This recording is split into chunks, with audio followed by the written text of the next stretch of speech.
Hi, everyone. Welcome back to Taking the Lead. So glad that you've joined us again, that you're here.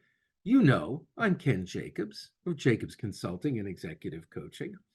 And if you've been here before, you know that on Taking the Lead, I get the chance to interview leaders, mostly from the world of PR, advertising, marketing, comms. Have I forgotten any? But we don't talk much about those things. There are a lot of other podcasts that cover that. What we talk about is leadership, the soft skills. God, we hate that word, soft skills, but those things that are so critical. So I am very excited to introduce Fiona Hutton. She's the founder and CEO of Fiona Hutton and Associates. It's been around 23 years now. She is a member of the board of directors of the California Chamber of Commerce and a commissioner at the LA Department of Parks and Rec. Too many honors to read. Go to her LinkedIn page. You'll be very impressed. And I'm just delighted to welcome to Taking the Lead, Fiona Hutton. Well, thank you. I'm so excited to be here, Ken. It's really nice to be able to have the opportunity to chat with you today. I'm excited for the opportunity. Me too. So let's dig right in, right? Let's dig in. So many of our viewers are entrepreneurs. They may own small agencies. Well, small agencies that they want to grow. That's what's important. I think we attract those kind of viewers. What do you see as both the challenge and the opportunity of entrepreneurship? Um, well, it's been the greatest wild, ride of my lifetime, I'll say. Being an entrepreneur is certainly a different experience. And for those that are starting out there new, I think after the ripe age of doing this for 23 years, I think the thing that I can always lead people with is there is no predetermined secret owner's manual to how you do this. I looked for 20 years. Maybe you should write it. Maybe you should It's write it. it's not there. And so entrepreneurs by your nature have to be, comfortable in trial and error and being nimble. Um, the opportunity of it, it's like an exhilarating wild ride, right? You're creating jobs for people. You're working on a sense of purpose. For me, it's a huge sense of pride to be able to do it. I love the fact that my name is on the door and I'm able and have the honor to work on the type of issues we work on. And again, be able to provide an opportunity for people to grow in my organization. Um, Being an entrepreneur has its challenges though, right? There's a lot of risk. There's a lot of bottom line accountability. You need to be incredibly resilient. I like to say all the time, it's sort of like water off a duck's back, right? You have to be able to sort of bounce right back up, and be willing to try a lot of things in that process. But it's a fantastic opportunity to do. And, when you opened, you mentioned the fact that, a lot of small business agencies are looking at doing this. And I'm really proud, and we should all in that community be really proud because the majority of jobs in the United States are made up by small businesses, right? They are not by the mega corporations. There are people like you and I doing the spade work each and every day, trial and error, trying to build a business. And we should all be really proud and lift each other up, when we do that. So Great. It's so funny. It's interesting. There are many people who set up their own agencies because they love PR. And, yes, you should love PR, you should love what you do. But when you open an agency or if you want to grow an agency, I think you need to be comfortable taking off the PR hat and putting on that entrepreneur's hat, that small agency, the small business owner's hat, the entrepreneurial hat. There are related skills to being in PR, but there are many different ones. And if any of you hear me chewing on a cough drop, I apologize. I have the long cough going around. I hope it's gone by the time this airs, but at any rate, just wanted to explain that. So you're obviously a woman agency owner, a woman leader, a woman entrepreneur. Things have changed a lot since I worked for two glass ceiling breakers. We've talked about them on the podcast. Jeanway Schoonover, Barbara Hunter, Hunter PR is named for her. And they were true glass ceiling breakers when they bought the agency in 1970. But challenges remain all these years later. What do you see as the biggest challenges women leaders and entrepreneurs face in 2024? Well, let's start with the positive, which you mentioned, which is the landscape is dramatically different. Which when I was coming up in the day, it was dramatically different. And I'm surrounded by a lot of really fantastic women that are running really exciting businesses. But I will still say, when I look around for other entrepreneurs, other CEOs, other people that run a P&L, there is still a disproportionate amount of women that are doing that. And I kind of rack my brain, all the time. And I spend a lot of time on this in mentoring women, speaking to women's groups. It's certainly not about capacity. It's certainly not about capability. I can speak from my experience in it is naturally, I, as a woman, I'm a champion, I'm a consensus builder, and I've had to get very comfortable with the concept of being an agitator in my organization. That sounds potentially negative, but if we're not moving and evolving and changing and creating and challenging ourselves and looking for standards of excellence and best practices and how we manage our people and where we want to go as an organization, I know we're going to be static and we're not going anywhere. And it makes me uncomfortable sometimes to be that agitator. A lot of us are people pleasers, myself included. And I've had to kind of sink into that. And sometimes know, like, hey, I may not be the most popular person in the moment because I'm questioning inside my organization, but I'm questioning in my organization to help build us to a better place. And I think that may be, one of the challenges women leaders have is that just naturally does not come to us. It just doesn't. And so, being willing to take risks, being willing to find boundaries or push boundaries, a lot of those natural traits, we have to kind of break the mold and sink into being very uncomfortable in our moments more. And I find when I'm uncomfortable, that's where we have the greatest growth, right? And so I have to acknowledge it and be like, I'm comfortable, I'm anxious. That's a good thing for me in this organization when I feel that. That answer is so helpful, and it makes me think of two things. Let's see if I remember both by the time I say them. One is, I love the idea that you didn't tell them this isn't good or we're not with the top.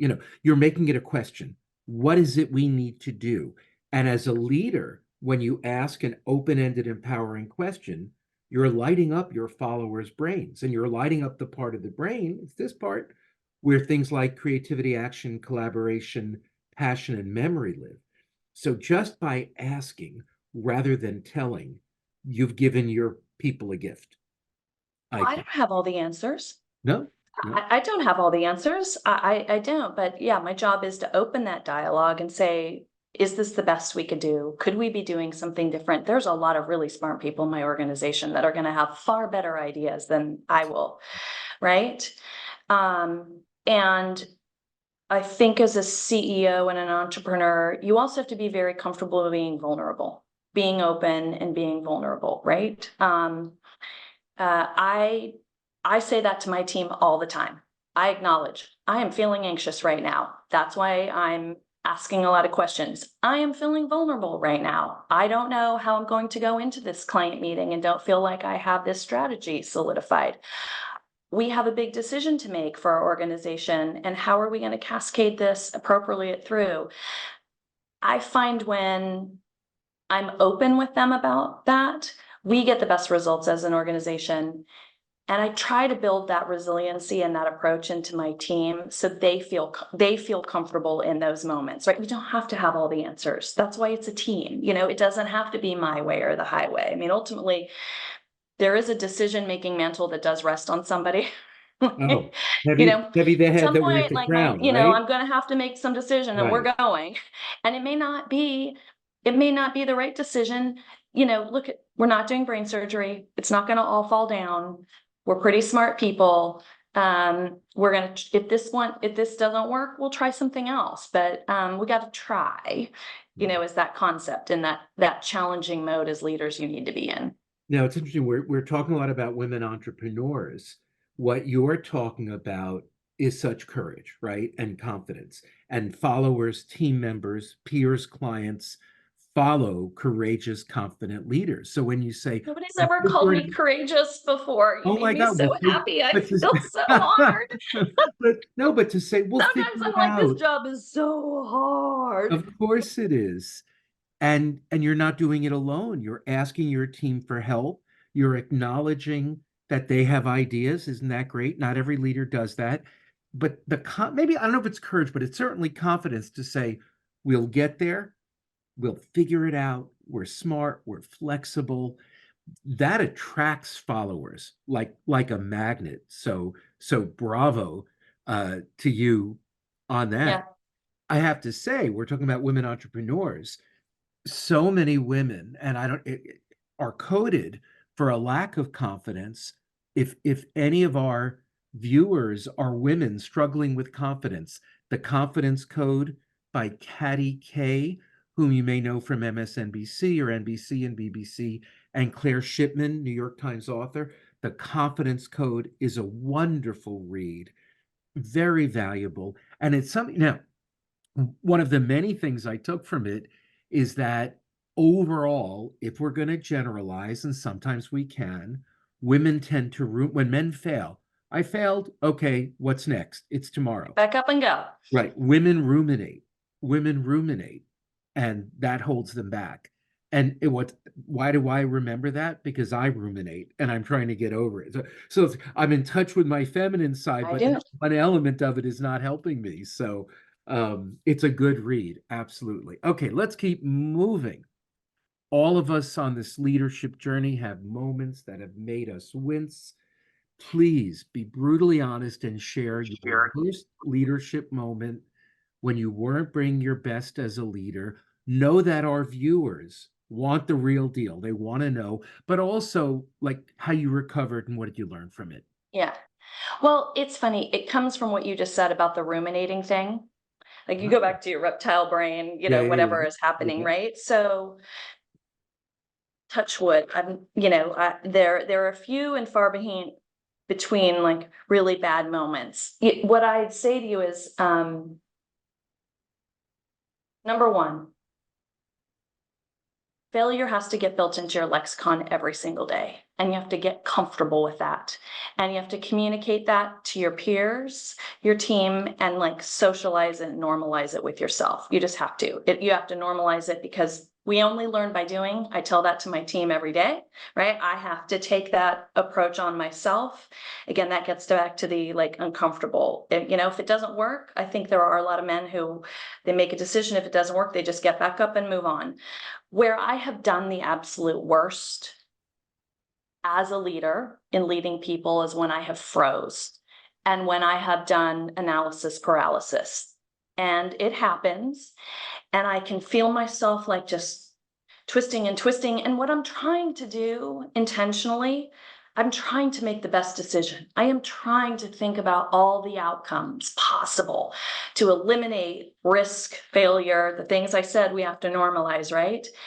And because I'm worrying about my people, right? Okay, who's this person going to react to this? And when I do that, I've done my absolute worst. Whether it's No been a major question. HR No question. decision, No a question. leadership meeting internally in here, and I'm like, I need to be just authentic Fiona. Authentic Fiona is pretty vulnerable, normally pretty resilient, pretty open to these concepts. I need to just talk and communicate freely with them and try. And if I get into that state of overthinking everything and locking down, it's the worst. So I have to like, I'm finally getting more self-aware at this age. I read a lot.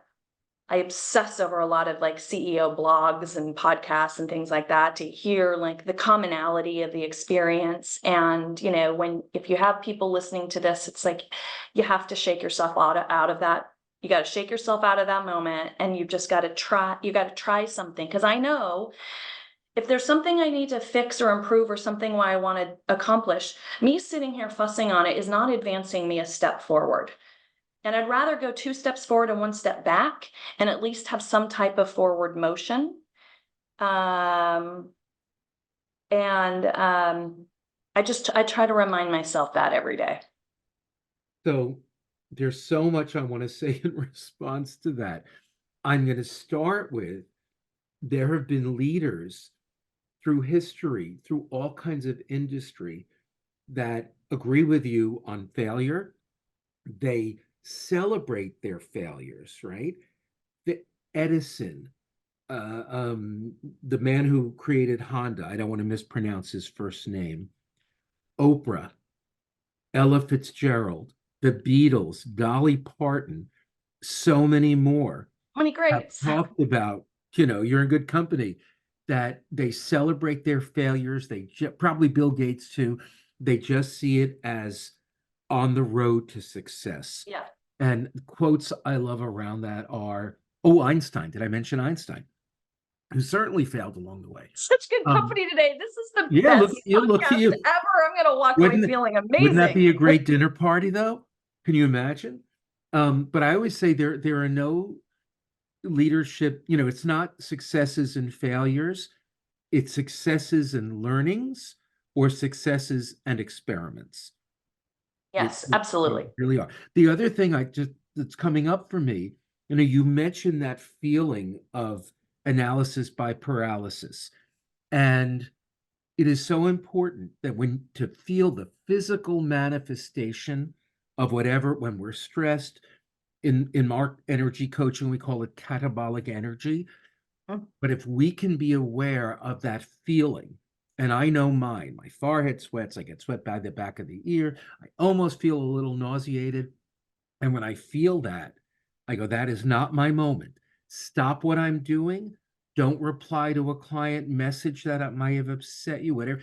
Get outside, get some sun, get some vitamin D, get some Yep. wind, walk, move, change your perspective, get out of that physical feeling. It is key to know what that physical manifestation of negative energy, and yours, and I'm sure that's going to help you. Movement is key, I found for myself. I am just naturally, when we were chatting before the call, like I'm a type A, go, go, go, go. Like I'm moving at 100 miles an Mhm. hour, right? And movement, the movement of my body is crucial for my brain and my body. Movement in an organization is really important, Ah, right? gotcha. We bring that all Yeah, together. I yeah. do think it's really important that you have people around you that you can be comfortable and vulnerable sharing this acknowledgement about yourself, because I will look up to certain people within my organization and look at them and say, I'm fussing right now, aren't I? And sometimes I Absolutely. can't see it. You get the red light and you can't see it Blinders, about yourself. blinders. Like, Yeah, yeah, yeah. and so, there are a few that, you surround yourself with people that are different from you, and you understand like how somebody is reacting and operating. And I try to spend a lot of time. I feel like I should have a psychology degree now, by the way, also. I think anybody that's an entrepreneur or CEO, I try to study people, what Mhm. motivates them, what makes them anxious, what part I own in that, what part I'm responsible for helping, what part they are responsible in helping. But I do try to, when I feel it, make sure I have people that are like, no, this is like good thinking. You spend some time on Yeah, this, yeah, but or like, no, you've like you've gone to the dark side. You need to yeah, yeah. um and that's been very helpful for me. And also I spend a lot of time cultivating relationships with other CEO leaders. I am borderline obsessive about building a kitchen cabinet. I'm kind of known for it here in the state of California. I curate a group, I convene us, I make us have drinks, I make us have dinner, and I'm going to bring an agenda. Like, how do you do this? What about this? And we're all fellow travelers, right? in this space. And again, I opened with there's no owner's manual for this. This is trial and error. This is throwing spaghetti against the wall and seeing what sticks. And investing in those relationships has been incredibly valuable to me. And I have found at the end of the day, while there may be CEOs that are competitors of mine or in similar spaces, everybody to a T that's sitting in a seat like mine has an all boats rise attitude, and they have been gracious of their time and their energy and their ideas to help support people who are doing this hard work of building businesses. And so people need to make sure they invest and build a kitchen cabinet. It's really important. So a couple of things. You mentioned being type A, but also being vulnerable. Those are two words that we might think are phrases that are mutually exclusive for leaders. Tell me about, it feels like there's a little dichotomy there. Well, I'm type A, move, which I think is one of my greatest attributes for building the business, right? I'm constantly restless. I'm constantly kind of challenging the status quo. I tell my clients all the time, my job is to map the landscape, look around corners, anticipate, be running down the playing field ahead of you. I should never be an agency that they're like, hey, we got to call our PR firm. Never. You Never. know, Yeah. it doesn't work that way. I had to work very hard. The dichotomy piece you just said, I had to work very hard to be intentional, to be self-aware, to be able to stop, look, and listen when I'm running ahead, running down the playing field, because I would leave everybody behind. And then I'm just running by myself. And you know what? That's an independent contractor, and that's not a leader of an organization. And it is hard to make that adjustment. You also, mentioned that, when you're a practitioner to becoming a leader of an organization. So I have had to work very hard at tapping into the more feeler side of myself. It is not natural. Mm-hmm. I have to be self-aware. I have to work at it. I happen to have 3 women on my leadership team who are all feelers in the personality tests. I'm not. And that's very good for us. No, you need to balance. You need to balance. You got to have balance. You got to have balance. I want everyone to, I'm going to say something that I said earlier. You need to write that handbook. And now we have this public declaration. So everyone out there, if she writes it, what should my percentage be? I'm getting a little percentage of the profit. Let's collab on a book together. Wow. I know, I feel like, gosh, I've got 20 years of all these learnings that I feel desperate to download to other, especially women leaders. Like, I've tried this, do this, don't be afraid of this, run for it, don't be afraid, I'm telling you, you'd bring a lot of value. I'm just saying, but I want that percentage. Last question. I think anyone who's watched this segment has a sense of your business mission. What's your life mission? Oh gosh. Wow. Well, I think your life mission changes every maybe decade. Maybe. I mean, if you go back a decade, I was just hanging on to the bucking bronco, right? Just desperately trying to survive, figuring out how to get kids out of high school in one piece and launched off to college, right? My life mission, you can kind of see from my personality, is to laugh a lot, live life really loud, travel, experience everything I can do, create joy and opportunity for the people around me, those my friends, family, and my colleagues. Create an effervescence that kind of ripples and ricochets around people. That would be my life mission. Amazing. Amazing. If we had more time, we'd delve into all of those. Maybe we need to have you back in 2025 or 26. We can be great. We can do so many things together again. We got to write that book. I just want to thank you, Fiona, for sharing such wisdom and in not just book smarts, but true wisdom and insights and passion and heart and vulnerability. If people want to reach out to you, what's the best way? They can reach out to me directly. Our website has like my email. We have I have our website. Obviously, I'm on LinkedIn, so they can find Fiona Hutton very easily. I am, like I said, I'm very happy to mentor, especially entrepreneurs, business agencies, men and women alike, and women certainly as they're trying to learn how to do more in management and leadership. Absolutely happy to. Thank you. That is very generous. We've just had such a great time on taking the lead today. We could talk Obviously, forever. yeah, if you want to find me, KEN at JACOBSCOMM.com or the website JACOBSCOMM.com. When you go there, you can subscribe to our content. And if you're watching this on YouTube, we have the Jacobs Consulting and Executive Coaching YouTube channel. I hope you'll subscribe and comment and like. And until next time, just keep on taking the lead.